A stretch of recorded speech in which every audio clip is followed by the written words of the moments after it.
The David Pakman Show at davidpakman.com.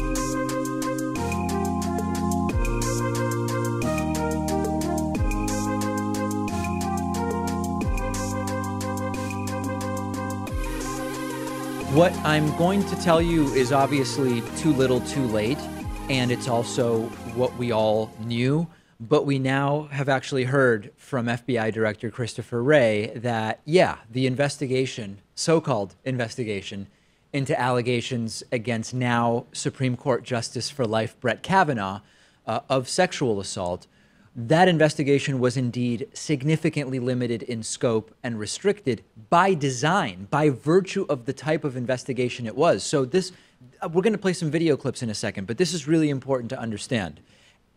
The debate or the argument when the so-called investigation was going on was about whether the investigation had or hadn't been restricted as a matter of an individual investigation's sort of course.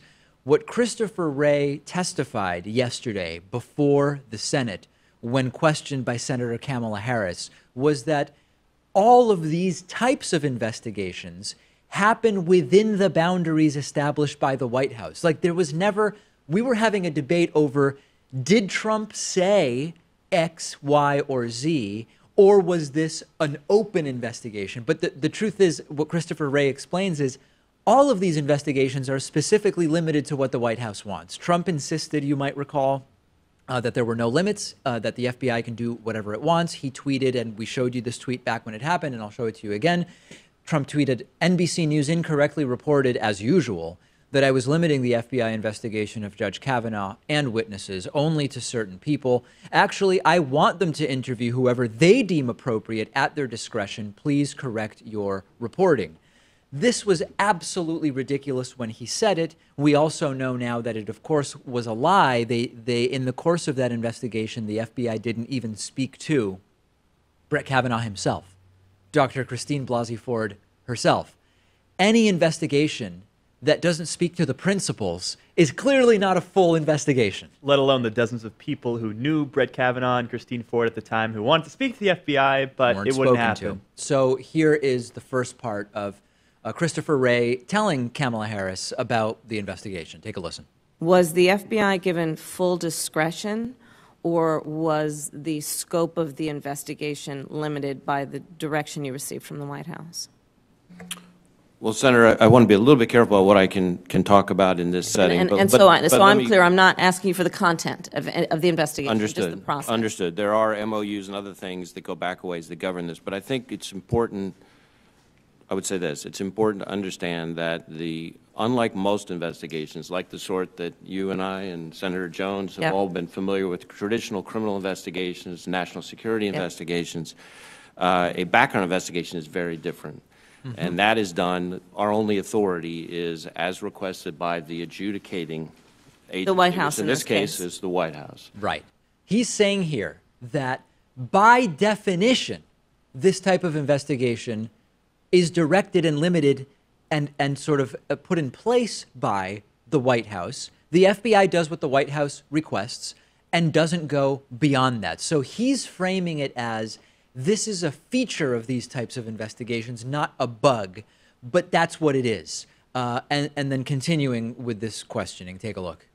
And I have a lot to cover, and so if we can be as succinct as possible, I appreciate it. And I know there are a lot of details, and I appreciate your point. So in this situation, was your direction limited in scope, or were you given full discretion to investigate whatever your agency thought was appropriate to figure out what happened? I think I would say that our investigation here, our supplemental update to the previous background investigation was limited in scope, and that is consistent with the standard process for such investigations going back quite a long ways. It was limited in scope, just like all of these types of investigations are by definition. So, in fact, not only was the Kavanaugh investigation limited in scope, in this specific case, these types of investigations are at their core directed by the White House in terms of scope, limits, and borders. So did Trump lie when he said there were no limits? Probably. Unfortunately, there's not going to be any repercussion for that. I mean, I read online people saying, are we now going to investigate Trump for lying about this? Of course not. Of course not. Will there be any repercussions for Brett Kavanaugh? No, the entire thing was a joke from the get-go. And now I'm curious about Jeff Flake's role in this. Did Jeff Flake deliberately request this investigation as part of a plan, knowing that it would be a limited investigation? Or did he end up sort of being a useful idiot or a stooge, where he might have been acting in good faith when he said, we've got to delay these confirmation hearings because we need an investigation into Brett Kavanaugh? And it ended up that he was taken advantage of by Mitch McConnell, Chuck Grassley. I don't know the answer, but either way, he ended up serving the interests of Donald Trump and of the Republicans, who quite frankly never cared whether Brett Kavanaugh sexually assaulted anybody. Yeah, I'm not quite sure about that. I think Jeff Flake was just trying to play both sides, especially because he's on the way out, so he wants to look like he's above the fray. So maybe so. He satisfied Democrats by asking for the investigation, but ultimately he also satisfied Republicans by voting for the guy. And in a sense, Republicans played it brilliantly. I don't know if they planned every stage of it, or if it just kind of fell into their laps in this way, but it allowed Republicans to say, look, we did an investigation. Democrats still aren't happy, but we did it, and it's time to vote on the confirmation. The saving grace, Pat, is that at least it's only, it's an appointment for life. Oh, unless you get 2/3 of the Senate and a majority of the House to say remove Kavanaugh, he's in for life or for as long as he wants. 51 votes required to confirm him for life, but you need 67 votes if you want to remove him, even in light of grossly inappropriate circumstances that come to light. It's a total whitewash cover-up, which we knew. Now we just know for sure. Before, we started by suspecting it was a whitewash cover-up. Then we had almost total certainty that it was a whitewash cover-up. Now we just know for sure, which I guess is nice. Yeah, and could Democrats have played it any better? I'm not totally sure because they don't have the majority, Agreed. Right? At least they got that 1 week investigation, but they could have it was done a faulty what investigation. Nathan J. Robinson said yesterday, which is just focus on the perjury from day one. Focus on the perjury as opposed to an investigation that we all kind of knew wasn't really going to go anywhere. Absolutely disgusting. Hey, this next story is just unbelievable. I've talked to you about the tension between Donald Trump and his chief of staff, John Kelly, before. I don't agree with Kelly's politics, but you can't really deny that he is sort of, at least compared to Trump, more of a no-nonsense type of guy. And we saw very shortly after John Kelly became chief of staff, replacing, who was it? Reince Priebus, right? Reince Priebus, yeah. That you saw the sort of pushing out from the inner circle of the more extreme folks like Stephen Bannon and the wacky Anthony Scaramucci's from Trump's inner circle. Now, that doesn't necessarily mean that they lost influence, but at least publicly, Kelly coming in coincided with them being pushed out of being so publicly and visibly close to Donald Trump.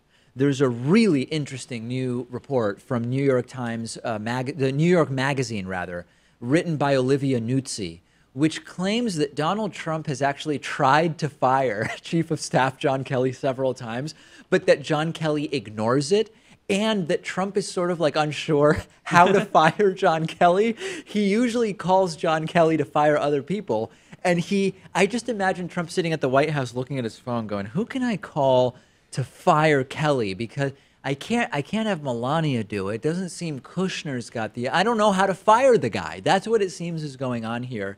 This is just the best. A White House official spoke to Olivia Nuzzi for the New York Magazine piece on the condition of anonymity and said to her, and is quoted in the article as saying, when the president says, I need you to leave, Kelly just ignores him. I think the president just doesn't know who to call to fire him. Normally, if the president wanted to fire somebody, he would call Kelly to do it, but there's nobody else to call. This is extraordinary. I actually don't know whether to say it's hilarious or the stuff of nightmares, because it indicates a level of dysfunction and incompetence that we definitely suspected, but maybe didn't realize was actually this bad and this egregious. But it all fits with what else has been reported, right? It's been reported previously that John Kelly thinks Trump is an idiot, has referred to him as an idiot in private, has referred to him as unhinged in private. It's been reported by Politico that while John Kelly is still chief of staff in name, like he's formally still the chief of staff, that he's no longer really chief of staff because Trump has stopped taking advice from him. And it's been reported multiple times that Kelly might be on his way out. So the story's coherent with the broader narrative that we're aware of. But Trump being unsure of how to get rid of this guy and Kelly ignoring Trump's attempts to fire him is another level of incompetence altogether. I would have liked to see Trump take the Jeff Sessions approach on this, which is not to directly try to fire him, but just to go on a bunch of like cable news shows and make it known that he wants this guy out and call him beleaguered and the rest of it. Now, it didn't work with Sessions, but it actually has worked with others. And this is the funny. So part of this, I can't tell if it's scary or funny. The one definitely funny part is, why can't Trump just sit Kelly down privately and just say, listen, we're letting you go. I'm serious. I need you out today. I've notified Secret Service and you're going to be out today. Isn't Trump supposedly the alpha who's known for telling people that they're fired? Like on his old reality show, that's what he would do. He would tell people, you're just out, you're fired, and they would go. And it's also funny that for that same reason, on some level, Trump is a coward, right? Trump is a coward. A ton of the people fired by Trump, as you mentioned, Pat, it didn't work with Sessions, but they learned about it through the media. Rex Tillerson, I believe, found out via Twitter that he was going to be let go. Trump didn't call him and say, we're letting you go. James Comey, as former FBI agent Josh Campbell has told the story, James Comey found out when he was speaking to, I don't know if it was FBI or he was giving a speech somewhere, and there was like a TV tuned to Fox News in the back of the room. And that's how James Comey found out that he had been fired. So this actually is a pattern. Trump usually will leak to the media or tweet or something like that, as opposed to just sitting down and saying, we're letting you go. Maybe it's because Trump has so much admiration for these military types. Oh, yeah. And John Kelly definitely fits that description. Huge respect. You know, Trump always talks about how great Mad Dog Mattis is, for example. And even after firing Michael Flynn, he expressed some regret about that. Like, maybe we can invite him back into the administration under a different title. I would like to see him just take responsibility, put on the big boy pants, and do it like an adult who manages people and is in charge of hiring and firing. Just do it, as opposed to this pathetic nonsense. Send me your thoughts. I want to hear from you about this. I'm on Twitter at @DPakman. Follow me and follow the show on Twitter at David Pakman Show. Got a great one for you, including part 2 of my interview with Nathan J. Robinson about the intellectual dark web. It's coming up a little bit later on. The David Pakman Show at davidpakman.com.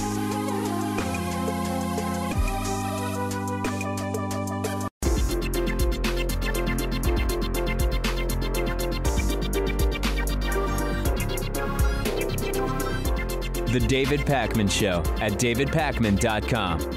Today's new David Pakman Show member of the day. New. Hear how I have a liquid U. The liquid U. I don't say new, I say new.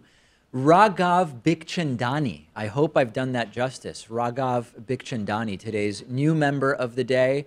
Today's sustaining member of the day, much easier name to say, Joanne Dallas. I'm so confident that I'm saying that correctly, Joanne Dallas. Raghav and Joanne, today's new and sustaining members of the day. Join them at www.joinpakman.com. This is independent viewer and listener supported media, and I do appreciate your support. Coming up a little later, I've got an interesting offer for the ladies, I will say, when it comes to membership. What am I talking about? You'll have to wait and see. Okay, we do have a discussion forum set up using the infrastructure of Reddit. You can go to davidpakman.com/REDDIT. A couple of interesting posts I spotted this morning on the David Pakman Show subreddit. One asking, in the midst of this massive stock correction that we're seeing, well, it's not that massive yet. We've lost like the last 2 months of gains, but we'll see how tomorrow goes, right? The question is, how does the stock market affect ordinary people? This is a good question because we've talked before about how stock ownership is concentrated hugely at the top of the income distribution, right? Like it's the wealthy who own the overwhelming majority of stocks. So the average person is impacted by stock market declines in a couple ways. Number one, if you have any kind of retirement plan at all through an employer, through a 403B, if you're in education, 401k, if you've just got some mutual funds, you are going to lose value when the stock market goes down. And even if for a rich person, that wouldn't be a lot of money, for the average middle-class person, the amount of money that they do have in mutual funds or stocks is important to them. So that's number one. Number two is that when stock markets drop, this impacts how corporations spend money and think about their financial situation. So even if you don't own the stocks, raises could be impacted by the fact that a company's market value has dropped drastically because of a stock market decline. So there's the direct and the indirect ways in which even ordinary people are affected by stock market declines. And if this keeps going the way it's been going the last few days, certainly it's something that we're going to be talking about more. Also from the David Pakman Show subreddit, the idea of cracking down on white-collar crime as a national message for 2020, presumably for the left. I've actually been thinking for a while that taking an approach of we are against crony corruption, we are going to crack down on white-collar crime could actually be an interesting campaign idea for the left writ large. Now, you might say it's not a very sexy issue. It's not a very attractive issue that maybe would get people to vote. Look at all the issues that we know don't get people to vote that the left sometimes focuses on. So I actually do think that an anti-corruption, anti-crony capitalist, we're going to crack down on white-collar criminals is, listen, how much worse could it get? It's worth trying, at least. This message actually kind of worked for Trump in a sense. In a Drain way. the swamp. It was a lie. Supposedly what that was all about, but Yeah. yeah, it was a bogus promise. I think it's an interesting idea, and I encourage the left to think about it. Join these and other discussions or create your own by visiting davidpakman.com/REDDIT. Okay, here's something that I think is really cool, but I also worry that people are going to be very angry about because they'll say it's SJW PC nonsense or something. I don't even know. People complain about anything we do on the show. We had a voicemail on yesterday's show from a female viewer saying, I hear mostly male callers, I hear mostly male voicemails and male names said as new member of the day, although today we had Joanne Dallas, which is great. Is the David Pakman Show audience mostly male? And the answer was, yeah, it is. Most shows like ours have disproportionately male audiences. Part of it is there's a lot of male hosts, which I think is something I missed yesterday, which a lot of viewers very politely added to my evaluation of why. Yeah, a majority of people on this show are male. That's correct. And there might be just something about online talk shows that are, more interesting to male viewers than female viewers. We don't know, but that's the reality. Our show, Majority Report with Sam Cedar, Secular Talk with Kyle Kulinski, The Young Turks, disproportionately male audiences. So I got an email from Tom. I don't know if he wants his last name said, so I'll just say Tom. Tom's a David Pakman Show All-Star. He's a member. He has previously sponsored memberships for other people. He got in touch with me on the basis of that voicemail and said, hi, David. Once again, I would like to help your show. This is already a great start to a voicemail to get from somebody in the audience. This time, I would like to sponsor 50% off memberships for a year. There is one caveat. I would request that at least 10 of these memberships are to females. How that is handled, I would leave up to you. It's just a drop in the bucket, but you've mentioned several times that your subscribers are predominantly male. Let me know if you think this idea is even viable. It is completely viable. And I don't know if this is a sort of David Pakman Show affirmative action or what you want to call it, but we're doing it. So we have 15 yearly memberships. That includes the bonus show. It includes all the other great membership perks. Normally, that costs you $60, a very reasonable rate, I would say. Yeah. Even at $60, a great value. Tom will pay $30 towards 15 memberships for people. You just pay the other $30. Once you're locked in at the $30 rate, you can keep that rate for as long as you want, renew at that rate next year if you like. The only caveat is, as Tom said, at least 10 of those 15 memberships are reserved for female audience members. The other 5 can go to anybody.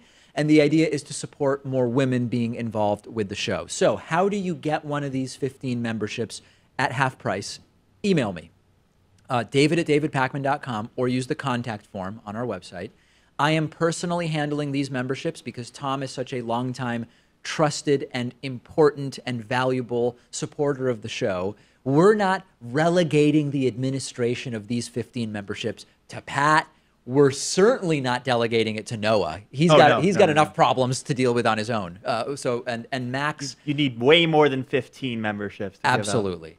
So I will handle this. David at davidpakman.com. What's Pat talking about, by the way? I'm just realizing I'm not making heads or tails out of what Pat's saying here. But Pat, if I may, I will handle these memberships for people. I had 15 fans in the audience. Who you were thinking of. All of whom wanted a discounted membership. Right.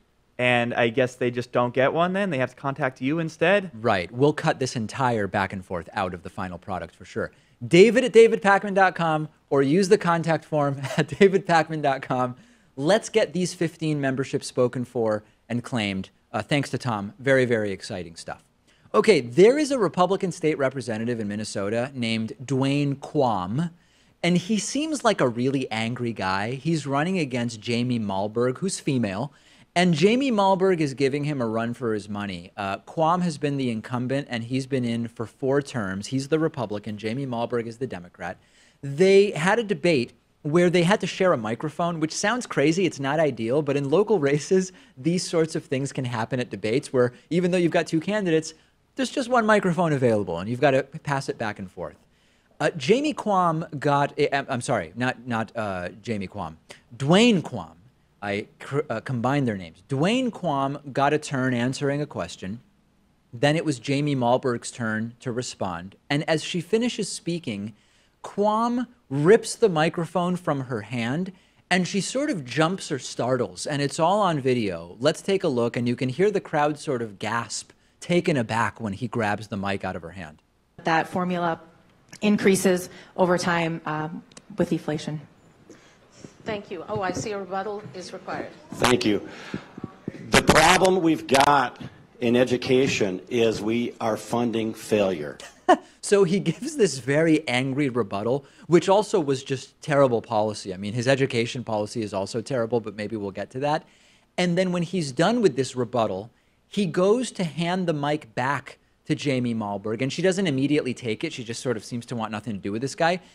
And he tosses the mic at her. And if you're listening to what we're about to play and not watching it, like if you're listening on the radio or on the audio podcast, you're going to hear a crashing sound, and that's him throwing a live microphone onto the table in front of Jamie Malberg. Take a look. And the formula builds in funding failure. Okay. Thank you for the rebuttal. And so the next question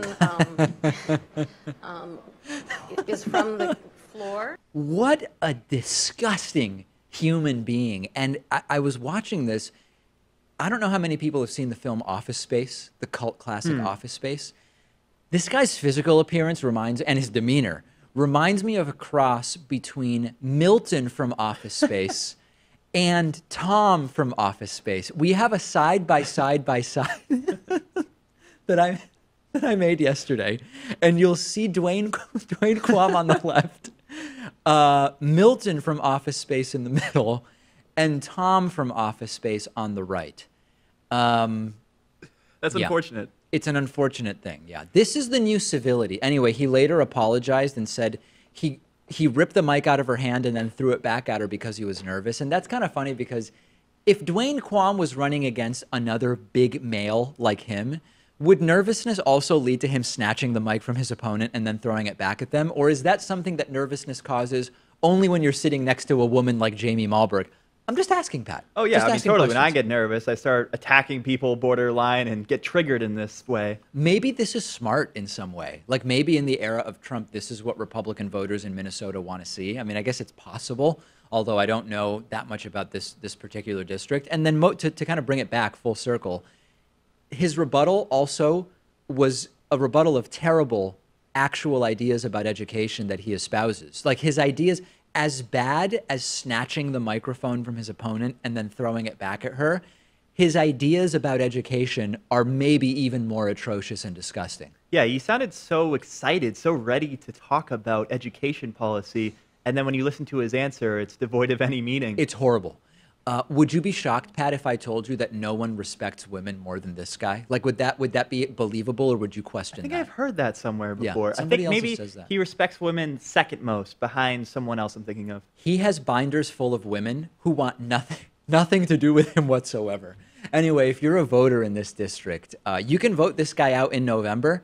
I encourage you to do that, and I also encourage you to follow The David Pakman Show on Instagram at David Pakman Show. Follow me on Instagram at david.pakman.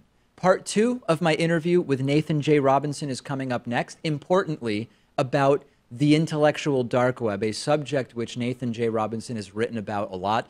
Do we call him Nathan J. Robinson because there are other Nathan Robinsons that are prominent? Oh, like yeah, the former basketball player. It's not the NBA point guard that we're about to have on for the interview. And so. I think there's another Nathan Robinson as well. I like that, Nathan J. Robinson, just to make it super clear.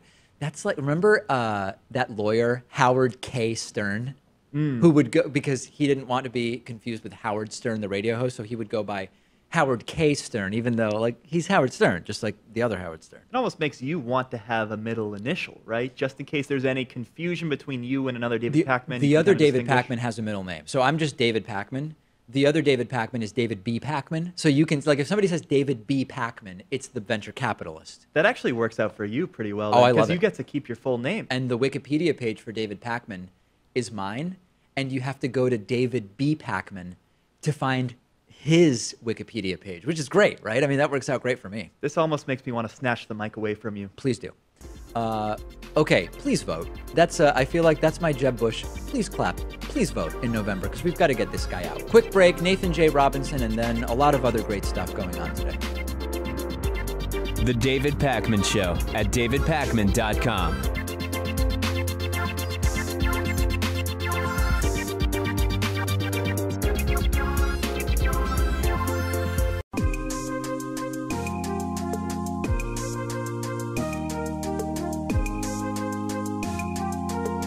Welcome back to the David Pakman Show. We are continuing our conversation with Nathan J. Robinson, who's the editor of Current Affairs, author of several books, including The Current Affairs, Rules for Life, and Trump, Anatomy of a Monstrosity.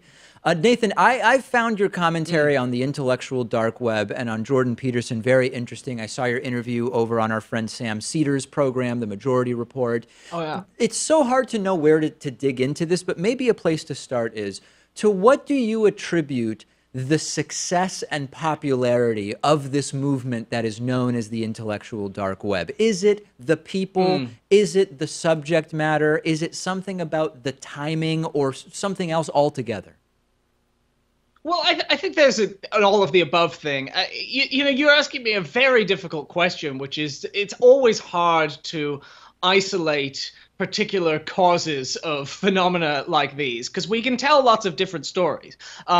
One story is that there has been, is the story that they tell, which is people are disgusted with political correctness and the craziness of the left, and so they flock to these people who are telling the truth and who are committed to reason and facts and logic.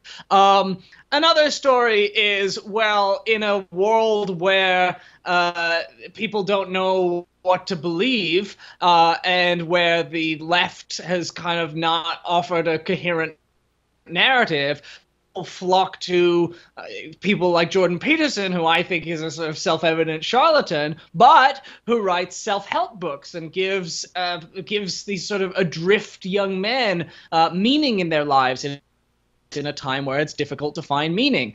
You could have a more cynical explanation on the left, which suggests that this is just a bubbling up of old prejudices, that this is just a cover, this is just a thin intellectual cover for classic racist and sexist beliefs. That's partially true. I don't think that's completely true, though. I'd offer an explanation that's sort of partly this is just conservatism under a new name, and partly it is this sort of in a world that lacks ideas. A lot of people, the collapse of universities as vibrant places of intellectual discussion, people do flock to YouTube philosophers and these kind of very compelling figures. I mean, Peterson, even though I say he's a charlatan, is a very compelling figure to a lot of people. And the same even with someone like Ben Shapiro, who sounds like he's smart and is like, I'm telling you the facts. And it's always easy for people like that to find an audience. They have throughout American history. What change in society could make the popularity of this movement, if you want to call it that, totally disintegrate? Because I feel as though what you said is an all of the above sort of thing, meaning that sort of the timing and the political climate right now is a factor in the rise of this movement. I have a hard time imagining, and of course we're terrible at predicting the future, but I have a hard time imagining that in 8 years' time, this type of movement with these particular characters is going to be what it is today, but I don't know exactly why. So I guess I'm curious what you might think about if society changed in what way, or if what happened, would the sort of niche that they appeal to no longer give them the popularity that it provides right now? Well, I mean, you can think some of the intellectual dark web people sort of come out of the new atheist movement, and it's interesting how that kind of fizzled a little bit. And I always attribute that a little bit to the way that the social climate became a little less hostile to atheism. The Christian fundamentalism of the Bush administration it kind of wasn't nearly as present in the right after Bush, in the Tea Party and in Trump. And atheism became people felt less need to be strident atheists. And I think the same thing, where if you addressed some of the concerns, some of the things that draw people to this kind of movement. So the hunger for a discussion of ideas, they do often have some legitimate complaints about some ridiculous things the left does, some excesses of cultural appropriation analysis or what have you.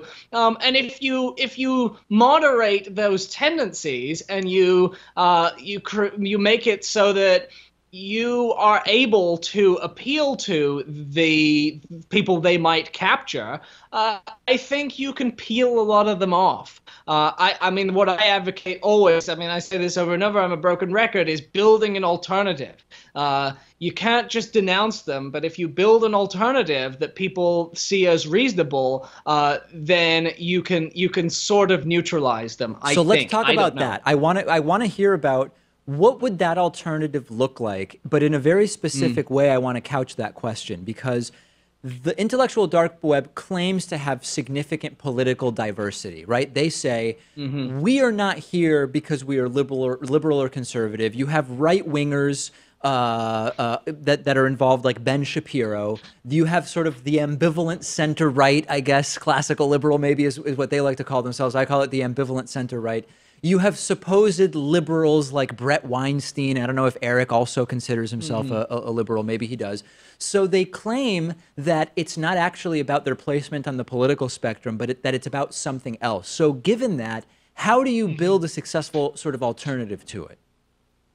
Well, what you really want, look, again, you have to pick who you're trying to persuade. I think I think that's probably true. I get emails from people, every time I write an article about one of these guys, who say, well, I consider myself on the left, but I like these guys because I think they tell it like it is. Yeah. And the left is never going to appeal to the hardcore Shapiro types. But I think he is I don't think he's ever going to change his mind about his fundamental politics. What you can say is, well, why are a certain number of people who identify themselves as sympathetic to egalitarian progressive goals, why are they being drawn to someone like Sam Harris, who is like stridently anti-Islam, who promotes Charles Murray, and who's viciously critical of the contemporary left? What is drawing them to that, and how do we not have that happen? And I think one thing you have to do is you have to compellingly respond to those people. And if you do, and if you offer the people who might have drifted that way alternative explanations, and you say, well, this is why I don't think you should follow that path. This is why I think our principles are good. This is how we can fix the things that you see as problems with the left. Or you say, this is why the things that you think are problems, some of them we don't think are problems, we think are good. If you do that well, and you think about persuasive power and rhetoric and what actually moves people, then I think you could peel off a segment of those people. Is this one of those things where, when you consider the followers of the movement or the movement's main characters as a whole, it appears to be too diverse a group to really influence with a cohesive single message? But when you consider that the way that politics works is you've got people who are sort of committed to one side or the other, and really most political change is happening with those who are in the kind of the sort of convincible middle or convincible slice, then maybe the strategy becomes much more clear, because you realize there's actually a very specific person in the middle that you're sort of trying to appeal to in order to deflate the entire movement. Yeah, and so one of the things that you hear a lot coming out of the intellectual dark web, I still want to put it in quotes, is that they're disgusted with the left because the left shuts down speech and won't debate ideas and won't defend themselves. Sure. And so I want to prove that wrong, because I think they're partially, you can understand why people would think that, right? If they see the left not responding and just going no free speech for fascists, then you're tempted because they are saying something that is sort of grounded in truth. But what I want to do is say, well, no, excuse me. We will debate ideas. I'll debate ideas any day of the week. So in this book, The Current Affairs Rules for Life, which we just came out with, I mean, I go through a series of them, Peterson, Harris, David Brooks, Barry Weiss, Heather McDonald, Ben Shapiro, and I go, okay, well, what are they saying? What are their arguments? Here are compelling responses to them. So for those people, I call their bluff and say, for those people who really do think we want an answer, well, here's your answer. So now what? Is it fair to say that if we are to try to identify some commonality in terms of the political philosophy of the movement, it's that it's a libertarian movement of sorts? Like it could be left libertarianism or more of a right-wing libertarianism, but that it's libertarianism in some form that unites the movement. Is that fair? Yeah, I think that's probably true, because a lot of the people who say, because it's a combination of conservatives who are obviously very pro-market, and then the people who describe themselves as classical liberals, someone like Dave Rubin, for example, who says, well, I'm a liberal. He used to describe himself as the last liberal. I'm on the left, but I am sort of I'm critical of it. Yeah. But actually, when you ask him, and when Joe Rogan interviewed him, Rubin was basically like a free market absolutist. I mean, he was basically saying, I don't see why you need building regulations and construction codes, which, I mean, that was that's an a pretty interesting moment of that conversation. Yeah, that's a pretty hardcore libertarian position. So you think, well, okay, you of the left, you might be of the civil libertarian left, but yeah, I think there is. I don't see many critics of capitalism in that movement. Yeah, I guess the exception would be maybe Brett Weinstein, right? Like to some degree. Yeah. I don't know, but it seems like it's sort of a status quo movement.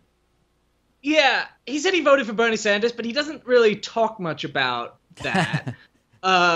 He hasn't really gone into that much detail, I don't think, about his economic policy. Yeah.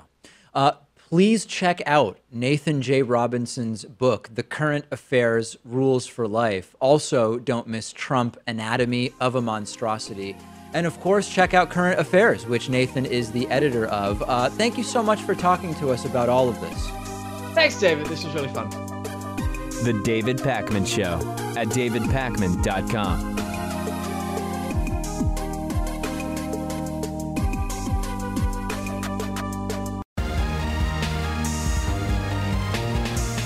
The David Pakman Show at davidpakman.com.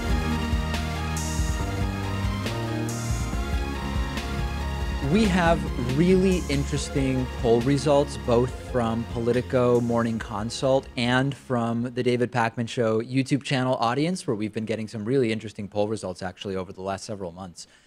Relates to Brett Kavanaugh. Brett Kavanaugh, the serial alleged sex assaulter who has been confirmed to the Supreme Court for life. He's now a Supreme Court justice for life. The polling is about how his confirmation might influence the midterm elections. And as you know, the confirmation happened last week. We are just a few weeks from the midterm elections. And a good question to ask is, can we assess the influence on voters of Brett Kavanaugh's confirmation? We did a poll on our YouTube channel. More than 13,000 of you voted. Normal disclaimers, not a scientific poll with a perfectly calibrated sample. It is just a reflection of the fraction of our 520,000 subscribers who chose to participate in the poll.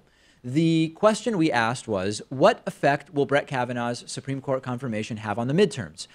35%, a plurality of the audience, said it will slightly help Democrats.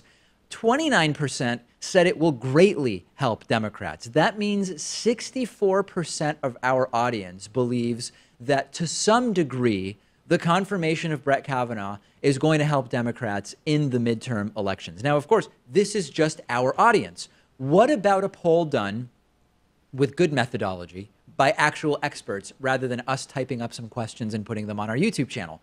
Well, it's good news that we just happened to get such a poll yesterday from Politico and Morning Consult, which says basically the same thing, but to a lesser degree, which is that Brett Kavanaugh's confirmation is energizing Democrats to vote in November more than it appears to be energizing Republicans. The number of Democrats saying that they're very motivated to go vote in November is up to 77% compared to 68% of Republicans. And importantly, 36% of all respondents said they'd be less likely to vote for Senate candidates who supported Kavanaugh's confirmation, whereas 31% said they'd be more likely to vote for a Kavanaugh supporter. So that's a +5 in terms of the dissuading influence of Kavanaugh support by senators, and roughly like a +7 in terms of enthusiasm for voting in November from Democrats to Republicans. So does this mean that everything's going to be great in November? No, of course, you've got to go vote and you've got to actually make the change happen.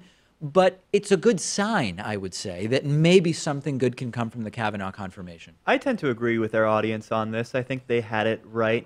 Probably will slightly help Democrats. I don't think it's a key voting issue for anyone in particular, but when you talk about the American public taking a look at the testimonies given by both Christine Ford and Brett Kavanaugh, I think it's pretty clear that Kavanaugh did not perform too well in those, and most are going to come away from that believing Christine Ford. You saw on corporate media these hyper-partisan analyses where you actually had people saying Kavanaugh just crushed it and Ford wasn't credible, but that's in like the hyper-partisan politosphere of media. I do believe you're right that the average person who's just generally paying attention to this didn't find Christine Ford's credibility to really be in question. And while maybe they found Kavanaugh not particularly incredible, found his demeanor to be sort of odd for someone who's professing innocence. Yeah, there were some people who questioned whether this would backfire on Democrats, and I just didn't really see it. I mean, Kavanaugh didn't come across well to anyone during those testimonies. Well, if you watch Fox News, he came across well to some people. But yeah, I think big picture, you're sort of making the right point. Now, to take a step back, the forecast for the Senate from 538.com is still very stacked against Democrats. The assessment based on all state individual race level polling, voter enthusiasm, all these different factors 538 believes that there's about a 20% chance that Democrats take over control of the Senate and an 80% chance that Republicans keep control of the Senate. Now, the important thing when we look at these results, and we can keep them up for a little bit here, is that 20% obviously is less than 50-50, but 20% means that 1 out of 5 times that you have these exact circumstances leading to an election, Democrats do take control of the Senate, right? And this is what people sometimes miss about polling. When you looked at the 2016 presidential polling, which had Hillary Clinton up 3, Hillary Clinton did end up winning the popular vote by about 3. The specific split, which in most circumstances would lead to a Hillary win, led to a 3 percentage point popular vote victory for Hillary, but an electoral vote alignment that did give the victory to Trump. So it's really important to understand what it means when we say there's a 20% chance. That means 1 out of 5 times Democrats do win and take over control. Yeah, and that was essentially the Real Clear Politics assessment of the election before it actually happened, that there was a 2/3 chance of Hillary winning and a 1/3 chance of Trump winning, and I think that panned out to be correct. I mean, the New York Times having it at 98% Hillary didn't seem to stand up. But yeah, I think you can take a look at this, and it's a good metric. When it comes to the House, I think there's a good chance the Democrats will take the House. Yeah. It's about 70% or so, maybe 75%. 3 out of 10 times, that means Republicans keep it. Absolutely. As far as the story sort of around the midterms and Kavanaugh, Republicans are trying to make it seem as though the entire Kavanaugh thing was SJWs attacking an innocent man, and that all men are at risk, that your son could be the next one to end up potentially losing a job or ending up in prison because of false sexual assault allegations. That story does not really seem to be working like it did, the Him Too movement we talked about last week or the week before. And there have been enclaves where that argument has worked. But big picture, there's a real chance here that this could end up pushing some Democrats ahead of Republicans in some specific races. But the most important thing is, please vote. Go vote. Early voting starts very soon in some of these races. And then, of course, in November, we will have the actual election. I hate that I have to do this like every day now. Pat hates it even more, trust me. He's spoken to me about it off air. But I've got to give you another Politicon update. Pat, we've been joking, like, do we need to do this every day? We do need to do it every day because things have changed. I was saying even after Politicon, we're going to have to do daily updates on what the schedule is for the debates. So to reset the story quickly, I'm going to Politicon. It's political convention is the idea, political conversations, panels, debates, etc. Initially, I had a couple panels I was doing. Some of them got canceled. Things got moved around. The latest iteration was that Kyle Kulinski from Secular Talk and I were going to be debating Charlie Kirk and Candace Owens from Turning Point USA. And it was going to be this big battle, and it was going to be fantastic. Yesterday, I mentioned that Politicon advised me that while the panel had indeed been confirmed, the panelists had not.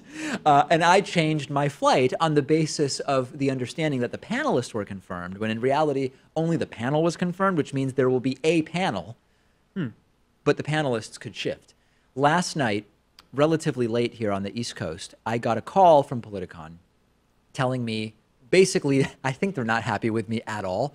They said, number one, the panelists you mentioned were not confirmed, and indeed, Candace Owens is not participating. We're bringing in some guy from the Daily Wire. We're bringing in roaming millennial. Again, roaming millennial will be there. As of now, Charlie Kirk is still scheduled to participate, although people have been tweeting me today that he's out. I don't know where that came from.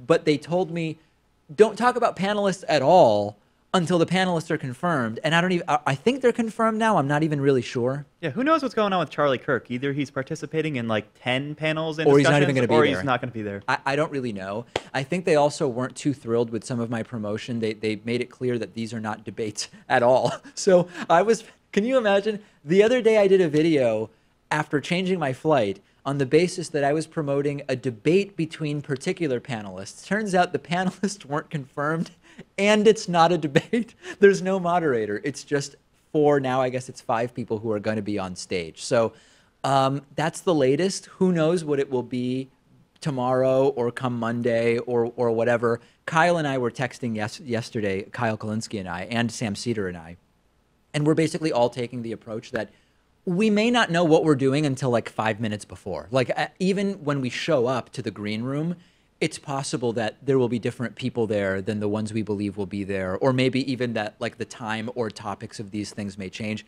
I don't know, but that's the latest update. And the reason I feel that this is necessary is that people are contacting me saying, I'm buying tickets and plane tickets to go to Politicon to see these events that you're promoting. And I know Kyle Kalinske has been having the same issue, and some of these events aren't happening. So I want to tell people as soon as possible, even if you have non-refundable plane tickets, within 24 hours, I believe at this point, every airline lets you cancel, just sort of if you made like an oops, I booked the wrong thing type of thing. Not that I'm telling people not to go, but if you're going on the basis of a particular event I've promoted, with peace and love, I am being totally upfront about everything I know at the time that I know it. Yeah, it's a leap of faith. It's kind of like gambling or, investing in the stock market. Sure. Yeah, that's Politicon 2018. It's something like that. So that's the latest, and hopefully it will all be wonderful and excellent, and everybody's great that's going, and it's all going to be fantastic, and we're going to talk about politics. Kind of unsure what else to say here. Politicon coming up very, very soon. We have a voicemail number. That number is 219-2-DAVID-P. I got called out by the Eggman for using a word he claims is fake. Take a listen to what he said. Dude, you just said intimidatory about Rand Paul's wife having a loaded gun under her frickin' pillow.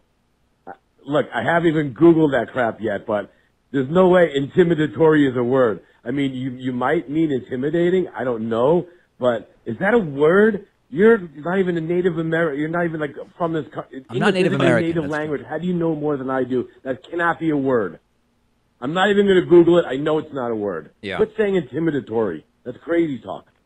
I'd encourage the Eggman next time to Google it, because it turns out that if you go to any dictionary, you will find that the word intimidatory is a word. It's an adjective. The definition of intimidatory is tending or intended to intimidate, which is exactly what I meant by my use of it regarding Rand Paul's wife. The first known use of intimidatory, by the way, for the language nerds, the linguists, be they cunning or otherwise, was around 1846 with the same meaning that I gave, tending or intended to intimidate. So, Eggman should actually just look it up. In the internet age, isn't it easier to just do a little Google search on than the to word leave me a voicemail? or calling David Pakman Show a voicemail line? I agree. On the bonus show today, Sears, once the world's biggest retailer, is now facing bankruptcy. And I also want to talk, by the way, about Best Buy in this story, if you'll allow it, Pat. I recently read a very interesting article about how Best Buy, by all accounts, should be out of business, but they're actually doing really well because of some particular things that they're doing. So long as we don't get into your Circuit City employment experience, I'll allow it to pass. I may have to mention that. It just did in passing. Greece has banned obese tourists from riding donkeys. That is just an unusual but true story. And we will also talk about how in North Korea, former NBA basketball player Yao Ming has become China's answer to Dennis Rodman. What does that even mean? I will explain all of these stories and more on today's bonus show. www.joinpakman.com gets you instant access to the bonus show. Remember, we've got 15 half-price memberships available, 10 of which have been reserved by donor Tom for female viewers and listeners of the David Pakman Show. If you want one of those 15 half-price memberships, regardless of whether you're male or female, because we've got 5 that are available to anybody and 10 available to women as designated by the donor, email me personally, david@davidpakman.com, and I will set you up with one of those memberships. And if you don't want that or don't even know what on earth I'm talking about, you can just make a pledge of $5 a month or more at patreon.com/David Pakman Show, and then you'll get access to the same world-famous bonus show.